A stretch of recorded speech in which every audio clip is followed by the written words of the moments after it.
you guys. So today I'm going to be doing my own nails, and I hope you guys liked my new intro that I made. It took me 3 hours to make it, even though it's really nothing special.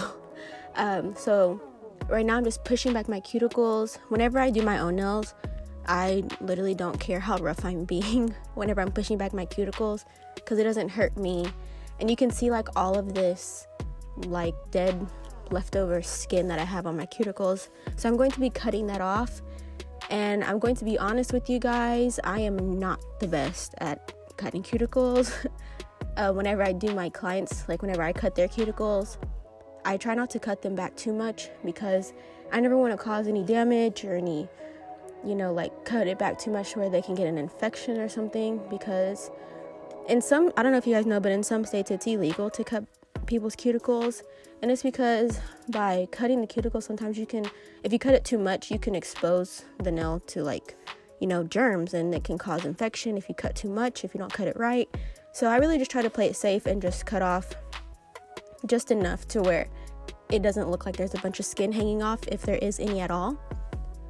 So you can just see here, I'm just cutting them, and mind you, the cuticle nippers that I have are not that sharp, and that's on purpose, because I hate whenever they're super sharp. Even though they work really good and they take off the skin like that fast, I don't like it because I feel like I'm more prone to accidentally cut somebody really bad if they're super sharp.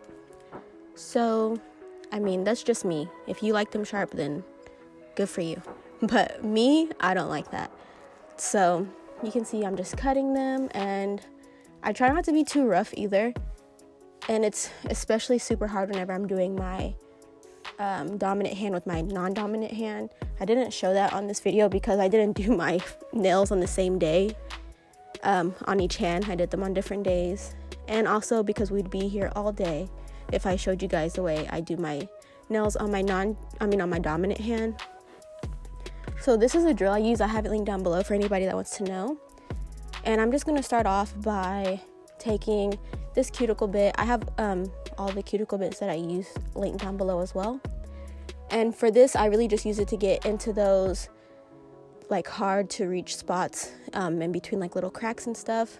And then after I do that and just kind of loosen up everything, I'll go in with my ceramic cuticle bit, and then that's whenever I really get everything off. And I haven't had my nails done in a minute.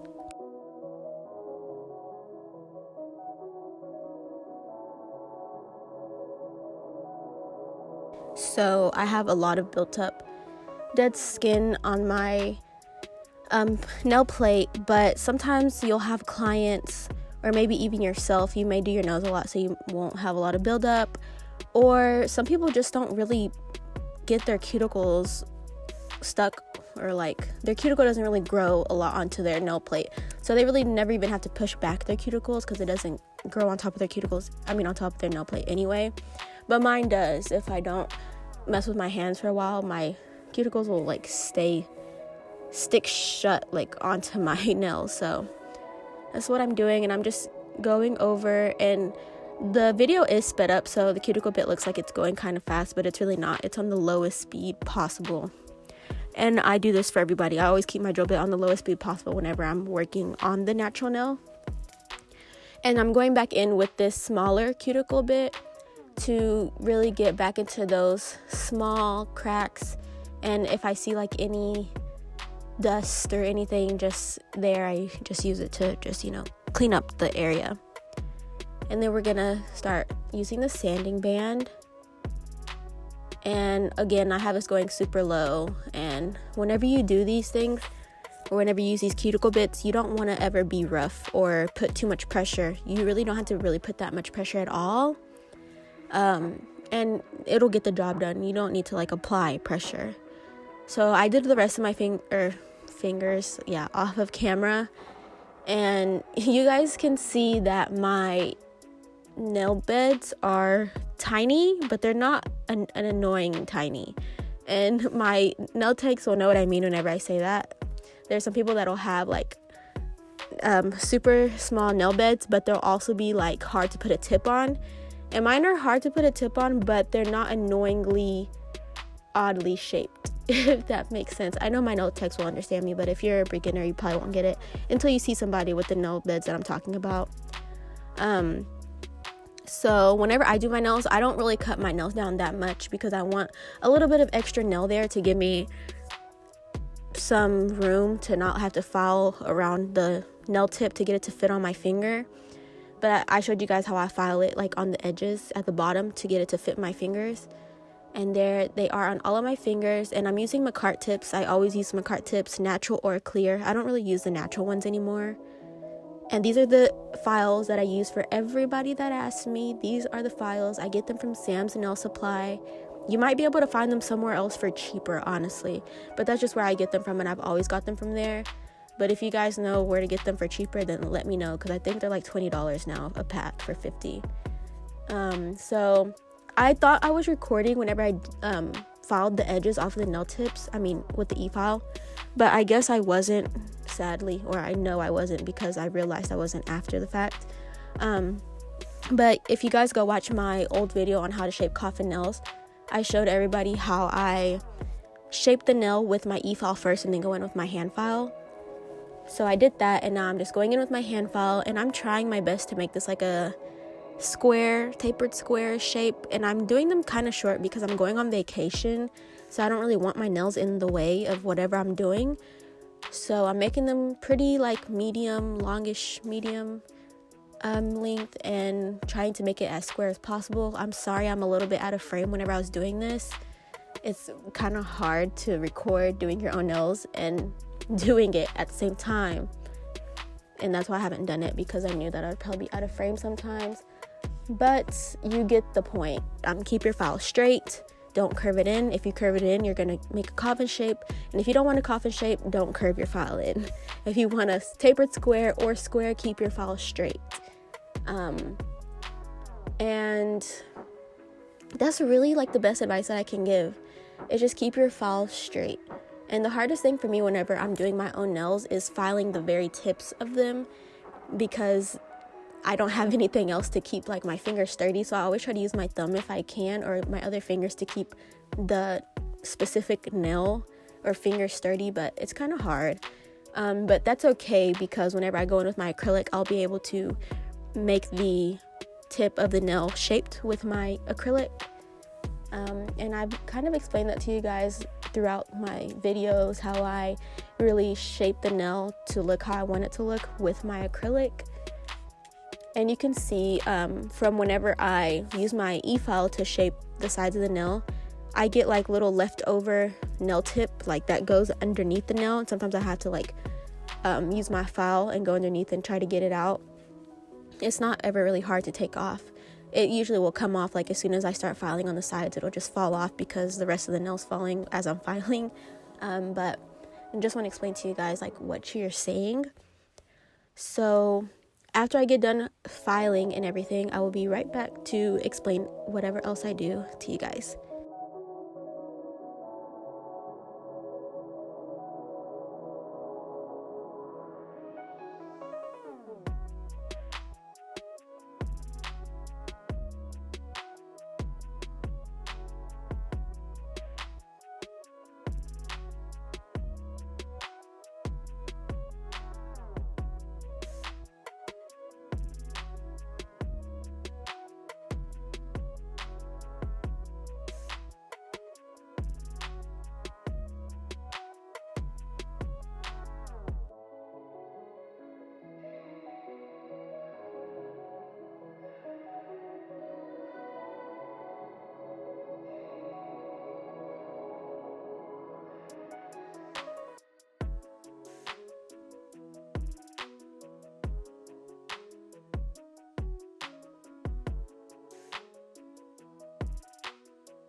So now I'm going to go in with my dehydrator, and I'm using Mia Secret dehydrator.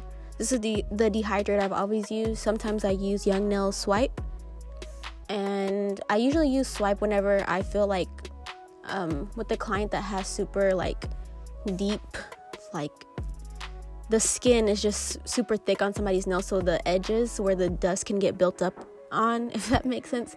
If I feel like that happens, then I'll use swipe to really get the dust out of all of the edges and cracks, you know.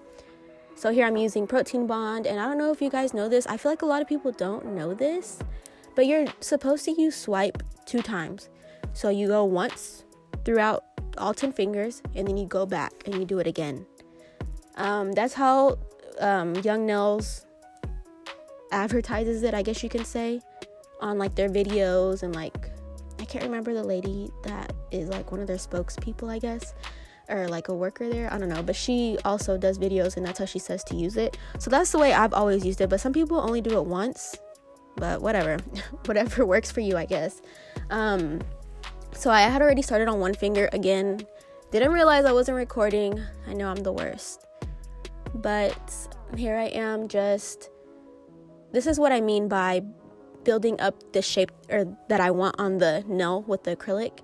Did you guys see how I like pushed it down at the edge to kind of give it that more square shape, and then I go on the edges and I like push it back and just shape it with my brush? That's exactly what I mean whenever I say I shape it with the acrylic. Even if it was coffin shape, I could probably still use my acrylic to make it a square shape. It would take a little bit more work, but it's doable. So this is my acrylic, actually. It's called Mystic Blue. It's one of my favorites that I made, and you can see like it has like little orangey, like yellow, like reflectives in it, so I really like that. Anyways, I'm gonna be adding some gold flakes, I think, on my thumb and my ring finger, but I'm just going in and just adding it in different spots. And I was gonna go in and add the gold onto all of my fingers, but once I like actually started doing like the full set, I was like, I think the glitter is enough. If I put the gold on all of my fingers, it might look like too much. So here again, you can see me shaping the acrylic to the nail. In a minute, you're gonna see how I push it down. And with all of my fingers, I didn't like actually do like one full bead on each finger. I was just adding the glitter like here and there. I was just adding it like here and there and just moving it around how I wanted it to look.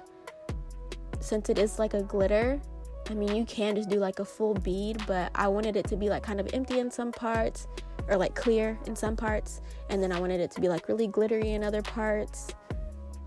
But once I kind of figured that I wasn't going to be using the gold flakes on all of my nails, I was like, I guess I'll fill in some of the spots. So you'll see me like kind of go back and do whatever, like just make it to my liking. But you can see like whenever you're doing a full glitter set, it's super simple. It's super simple. It's just like using a solid color, basically, almost. I mean, not really, but you know what I mean. So you can see me here, I'm shaping the acrylic to the nail to give it that really square shape that I want, because whenever I follow it myself, I can't really give it the most perfect shape that I would give to somebody else, since I'm doing it on myself. So I have to let the acrylic help me in that sense.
Okay, so now I'm going in with this different cuticle bit. I just call this a cone bit. I don't really know what it's called. I know it's not called a cone bit, but that's just what I call it. And I'm just going right there where the cuticle and the acrylic meets. Or they're not supposed to meet. Take that back. They're not supposed to meet. That's why I'm using this bit, to make sure that they're not touching. And I just go around and I make sure that there's no acrylic stuck to the cuticle area at all. And yeah, that's basically what I use this bit for. And then I'll go back in with my sanding band and then just smooth everything around the cuticle again, because I want the cuticle area to look as seamless and flush as possible. And yeah.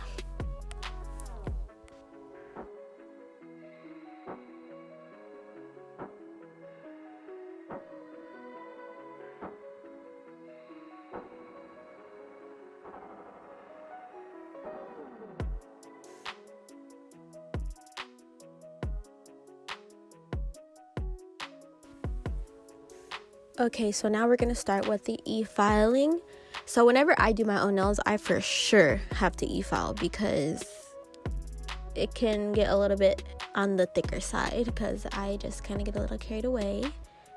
But you can see I'm really just focusing on the cuticle area, because that's usually where I get like a lot of acrylic just built up. Not built up, but you guys know what I mean. Like, it's just too much. It doesn't all need to be there. So I have to use my e-file and get it all out, especially on the tips of the nails too. Like you can see on my ring finger right there, super thick on the end. So I need to go in and just file all that off. Maybe one day whenever I'm a super pro, I won't have to do this whenever I do my own nails. But for now, I do, because I'm not perfect.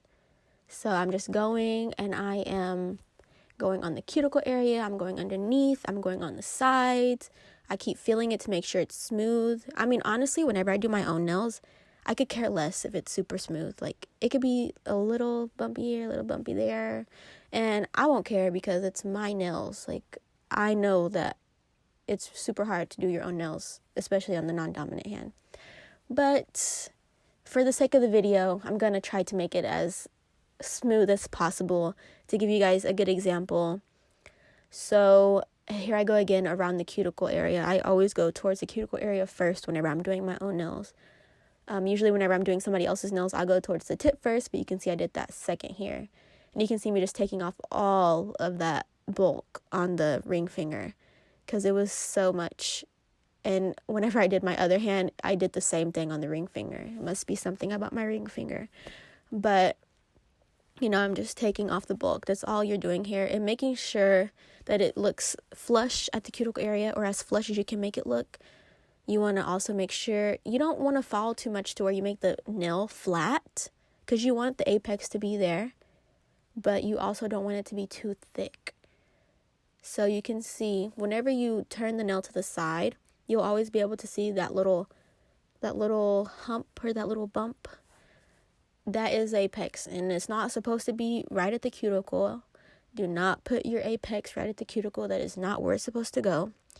It goes like more, I know everybody's fingers are different, but just to give you an example of maybe where it should be on your finger or somebody else's finger, is where like the fatty part of the nail, of your finger ends. I would put my apex right there. Everybody's fingers are different, so it's not going to be the same for everybody, but at least for my fingers, that's where my apex should be, like right in that fatty area at the tips of my fingers. I don't know why I'm calling it fat. I guess my fingers are fat. Right at the tips of your fingers. If you look like underneath the fake nail, like that's where I put my apex. Everybody's different though, so just analyze the nail or the hand for whoever it is, and you be the judge, because everybody is different.